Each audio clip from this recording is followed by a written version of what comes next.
La chaleur torride de la rue semble liquéfier l'asphalte. Les roues de la voiture devenaient souples, faisant onduler la route en d'étranges ondulations. Jacob s'assit confortablement dans la voiture, plissant les yeux face au souffle rafraîchissant de l'air conditionné. C'était un moment de réflexion pour lui, un moment qu'il n'aurait jamais pu prévoir dans ses premières années, lorsqu'il n'était qu'un simple nettoyeur dans une usine. Aujourd'hui, il possède une voiture de luxe et son nom jouit d'un grand prestige dans la ville. Un sourire satisfait se dessine sur les lèvres de Jacob, qui jette un coup d'œil à son chauffeur, réfléchissant à son propre parcours depuis des débuts modestes. Autrefois, le rôle de chauffeur semblait être le rêve ultime de Jacob. Mais un jour, il est tombé sur un vieux journal intime enfoui dans ses affaires. À l'intérieur de ces pages, il a découvert les rêves de son jeune âge, des objectifs soigneusement documentés et une détermination inébranlable à les atteindre. Au fil du temps, il a abandonné ce journal et l'a laissé prendre la poussière. Cependant, en le revisitant, Jacob s'est rendu compte qu'il s'était éloigné du chemin qu'il s'était tracé dans son enfance. En grandissant, il a perdu confiance en ses propres capacités et a stagné. Déterminé à remédier à cette situation, Jacob a commencé à travailler sans relâche, économisant chaque centime pour financer ses aspirations. Il a quitté son emploi et vendu son modeste appartement, même si cela signifiait perdre la femme qu'il aimait. Elle avait douté de lui et l'avait quitté, le considérant comme un échec. Son départ l'avait blessé, mais Jacob avait continué à avancer. Aujourd'hui, il est au sommet de la réussite, ayant atteint tous les sommets dont il rêvait auparavant. Lorsque, plus tard, elle tenta de revenir, affirmant qu'elle s'était trompée, Jacob perdit le fil de ses intentions.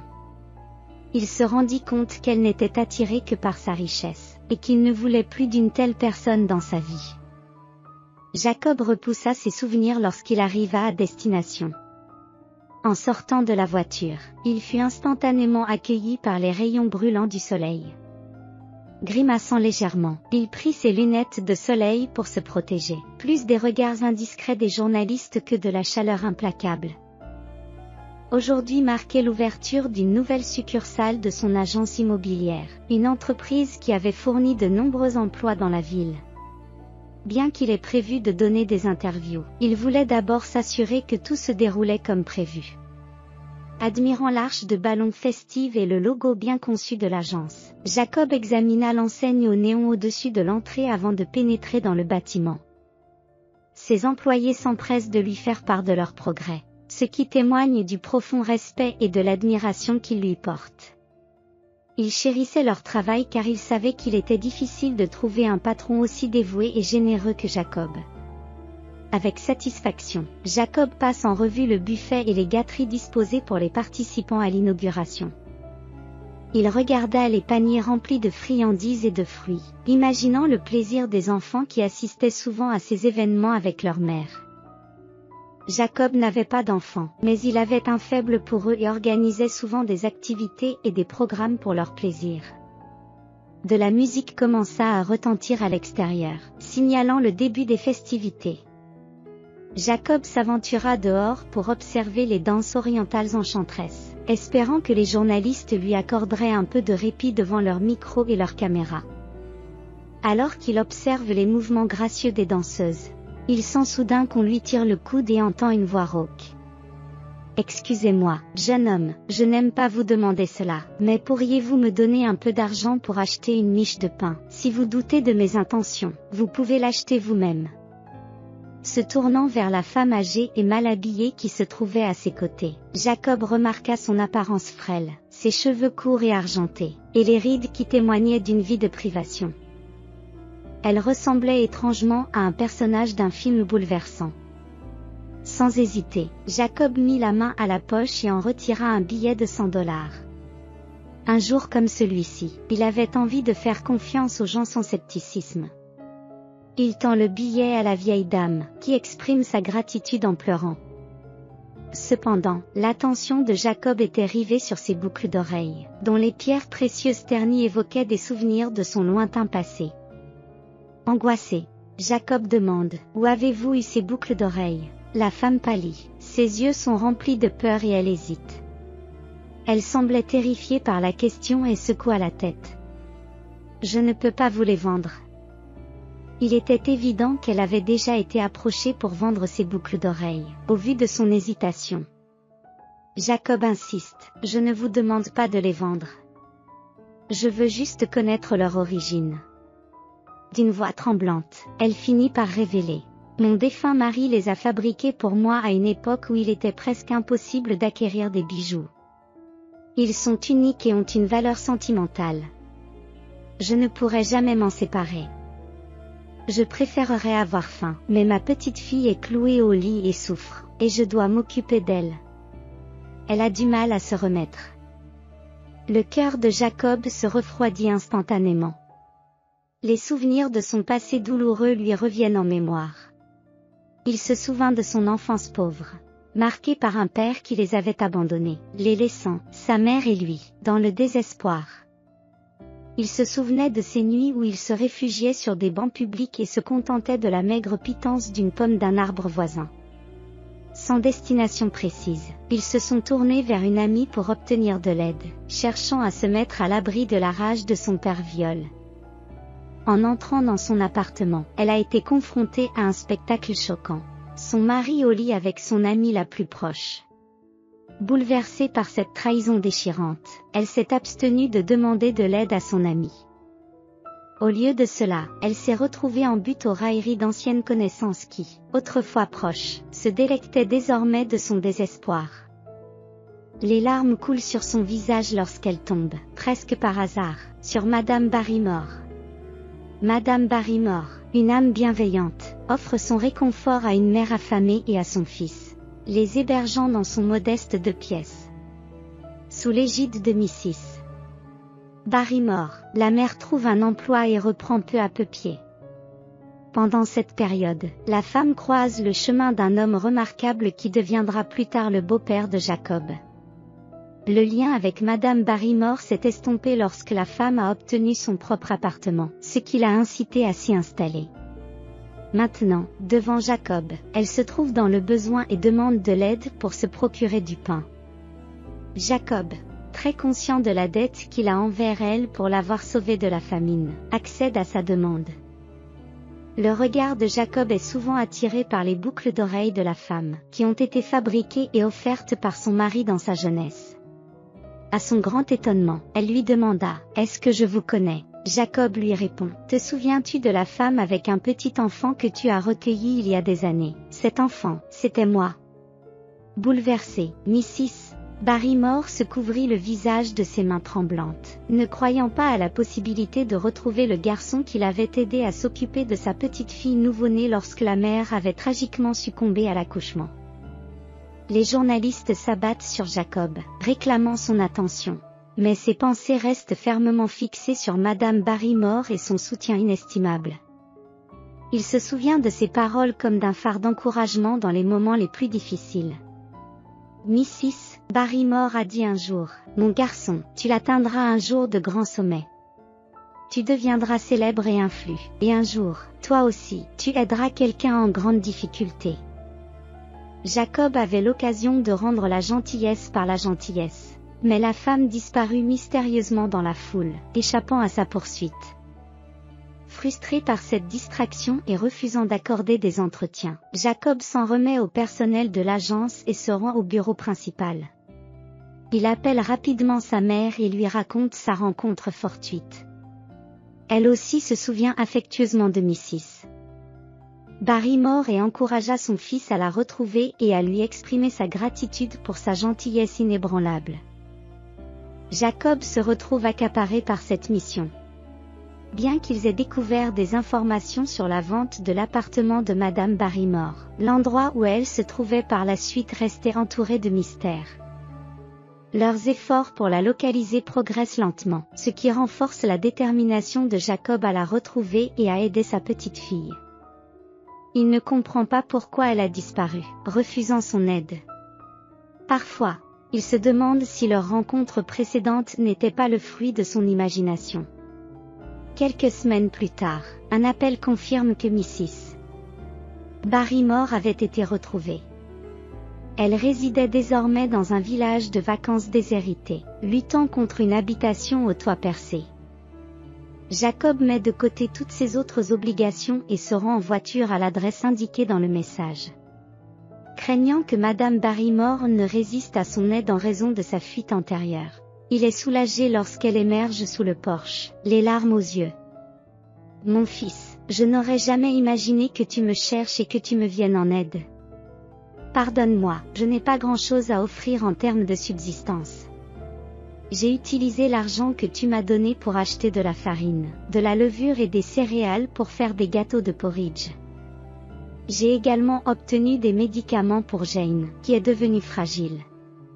Elle a du mal à se lever. Si tant est qu'elle puisse le faire. »« Pourquoi t'es-tu enfui ?» demande Jacob. Madame Barrymore avoue en haussant les épaules. « Je voulais vous aider. Je suis habituée à me débrouiller toute seule, personne ne m'a jamais tendu la main. » Jacob la rassure, exprimant sa compréhension et écartant toute idée de reproche.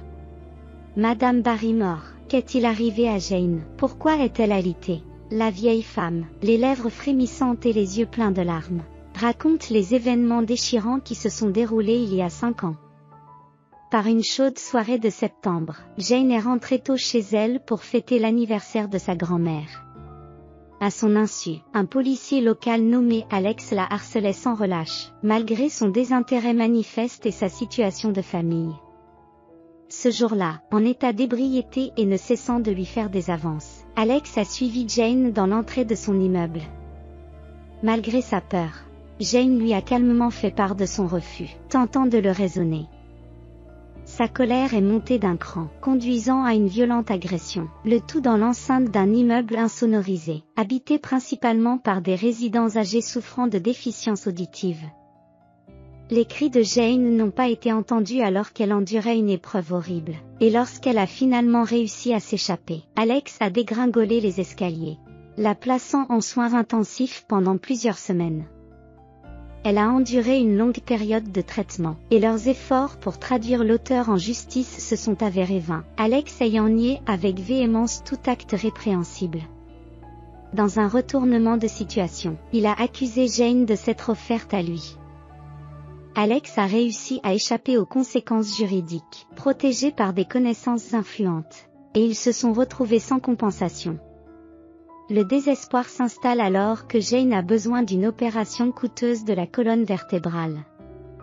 Puis, une lueur d'espoir est apparue dans l'esprit de Madame Barrymore après son dernier retour de l'hôpital. Ne sachant pas où trouver les fonds nécessaires à l'opération de Jane, elle se souvient qu'un voisin lui a proposé de lui vendre un petit cottage à un prix raisonnable. En entrant dans le chalet, elle a d'abord été déconcertée par son état lamentable, mais sa détermination inébranlable a aidé sa petite fille à emporter. Madame Barrymore vend ses appartements, achète le cottage et affecte les fonds restants à l'opération de Jane. L'opération, bien que jugée réussie dans un premier temps, n'a pas permis d'améliorer l'état de Jane. Une évaluation ultérieure par un autre médecin a confirmé les lacunes de l'opération, mais les professionnels de la santé impliqués ont dissimulé leurs erreurs. Ils ont nié catégoriquement toute faute et ont refusé de pratiquer une seconde opération sans frais. Madame Barrymore soupire, sa voix est lourde du poids de la lutte de sa famille. Elle confie, « Ma petite fille et moi sommes restés seuls au monde, et maintenant Jane gît là, essayant de se lever, criant de douleur, et tombant dans ses vaines tentatives.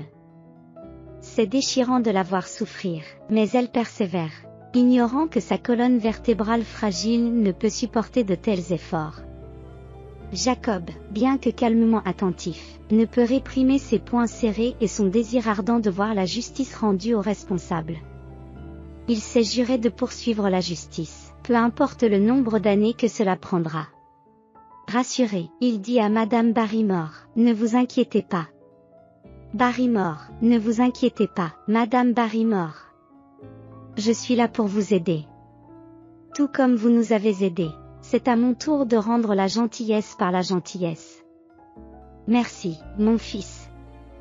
Je vous serai à jamais redevable, même si mon temps est compté. J'ai vécu ma vie, mais je crains pour l'avenir de Jane sans moi. Mes mots n'ont que peu d'importance. Mes soucis ne concernent que ma fille, a déclaré Madame Barrymore. Jacob entre dans la maison pour rencontrer Jane qui, pendant un long moment, évite son regard. Lorsque leurs regards se croisent enfin, elle est transportée dans un passé lointain, ses grands yeux verts se détachant maintenant de son lit, liée par son mal. Mrs. Barrymore raconta leur histoire à Jane, depuis leur première rencontre avec Jacob et sa mère jusqu'à leurs retrouvailles actuelles. Jane fut profondément émue et attristée d'apprendre la mendicité de sa grand-mère. Elle essuie ses larmes et se promet de voler de ses propres ailes et de faire en sorte que sa grand-mère bien-aimée ne manque de rien. Jacob n'a pas tardé à mobiliser ses contacts et à entreprendre des démarches pour traduire l'agresseur de Jane en justice. Sa détermination à faire en sorte que justice soit rendue est inébranlable. Il a également consulté un ami chirurgien afin de recueillir les informations nécessaires à l'opération de Jane. Le lendemain, Jane a été admise à l'hôpital, où les préparatifs de l'opération ont commencé. Les pensées de Madame Barrymore sont restées fixées sur Jacob, ses émotions étant un mélange tumultueux de gratitude et de soulagement. Les personnes responsables de la première opération bâclée subissent des répercussions immédiates. Les avocats de Jacob déposent une requête en justice et le médecin-chef de l'hôpital lance une enquête interne afin d'identifier et de sanctionner les coupables. La bataille juridique s'est poursuivie pour obtenir justice. Dans une ruelle sombre, Alex a subi une dure épreuve et a été violemment battu, ce qui l'a contraint à avouer à la police et l'a finalement privé de son autorité. Il s'est retrouvé incarcéré dans un établissement pénitentiaire, où il a rencontré des personnes qu'il avait autrefois lésées lorsqu'il était policier. Au cours des 5 années suivantes, Alex a vécu une existence difficile derrière les barreaux. Au milieu de ces événements, Jacob achète une nouvelle maison confortable pour Madame Barrymore, qui est profondément touchée par ce geste. Jacob tente de la rassurer en lui disant que sa gentillesse lui a permis d'accéder à la position d'influence et de richesse qu'il occupe aujourd'hui, l'épargnant ainsi d'une vie criminelle. La mère de Jacob arrive pour aider Madame Barrymore à s'installer dans sa nouvelle résidence, tandis que Jane subit avec succès son opération, retrouvant enfin la sensation de ses membres après des années de lutte. Elle suit consciencieusement les recommandations de son médecin. Jacob a également acheté un fauteuil roulant pour Jane, afin d'assurer sa mobilité. Jane a exprimé sa sincère gratitude pour son soutien indéfectible. 1 an plus tard, sa confiance dans la marche s'est progressivement accrue, rendant le fauteuil roulant largement inutile pendant de longues périodes. Jacob devient un visiteur fréquent de la maison de Madame Barrymore et, sans le savoir, commence à éprouver des sentiments chaleureux à l'égard de Jane. Elle le captive et il trouve le courage de l'inviter à sortir. Jane accueille favorablement ses avances, appréciant sincèrement le cœur bon et généreux de Jacob, qu'elle attendait depuis longtemps dans sa vie.